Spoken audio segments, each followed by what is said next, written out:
Amazing bastardization of the faith. They must be attracted to the systematic thought and severely backwards gender relations and must be totally unaware of Christian democracy.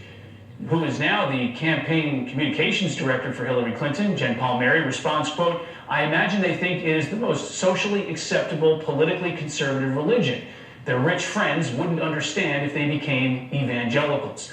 Palmieri has just addressed those remarks. She notes she's also Catholic. She blames Russia for the hack and says the campaign is not going to do any more commenting to aid their efforts. Campaign spokesman Brian Fallon just tweeted that these cyber attacks are essentially a modern-day Watergate. He says the Russians are trying to help Donald Trump and asks what the GOP nominee might have known about the hacking of these emails. Back to you, Neil. But Rich, they don't seem to be disputing the veracity and accuracy of the emails themselves, just how they got out there. Their position on all of this is that they refuse to comment on the authenticity of any of these emails, saying, you know what, they could be fabrications, but we're not going to say which ones. And that's the position they've had since these emails started coming out a few days ago. Indeed, it has been. All right, Rich, thank you very much. To the Catholic League's Bill Donahue, who sees a pattern here. Bill, what do you make of all this?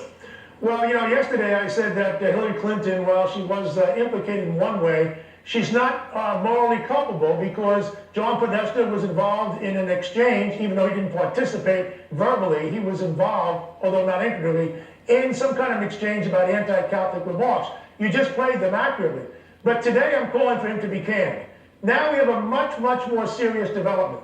Now we have John Podesta in conversation with Sandy Newman, a left-wing fellow traveler, so to speak, arguing that we need a revolution within the Catholic Church, to which Podesta says, yes, I've been working on it.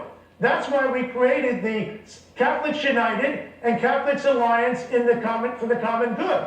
In other words, these two phony dissident Catholic organizations, which I've been at war with for years, funded by George Soros, were created by John Podesta for the purpose of being like termites to eat away at the foundation of the Catholic Church. Here's the pattern. Soros provides the money. The point man running offense is Podesta. Catholics United does the dirty work along with Catholics and Alliance for the Common Good. And one more thing, Neil. Catholics United, back in 2008, leaked documents over to CNN when I went on television with them that night to try and get me kicked off the air because I was too harsh on the Democrats.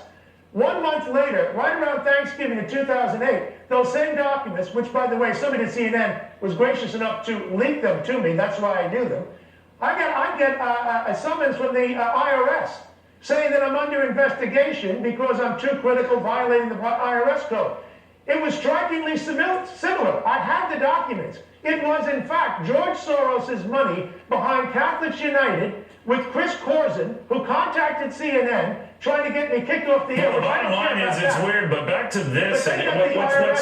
What's true in a lot of the emails is their disregard, even though they're not getting into the weeds here, their disregard for conservative Catholics versus more liberal Catholics, quoting from these emails. Many of the most powerful elements of the conservative movement are all Catholic. Many are converts, from think tanks to the media and social groups. It's an amazing bastardization of the faith. They must be attracted to the systematic thought and severely backwards gender relations, and must be totally unaware of Christian democracy. And I was thinking to myself as I was reading that, what if they were saying that of the Muslim faith and how Muslim women are treated and the Sharia law and all of this? And I'm just thinking, man, oh man, that would be slightly different. That would get certainly slightly different coverage. I mean, you talk about male clergy, too. You look at Orthodox Jews, you look at Mormons, you look at a lot of different religions, and a lot of them have the same idea of sexual reticence, which is taught by the Catholic Church.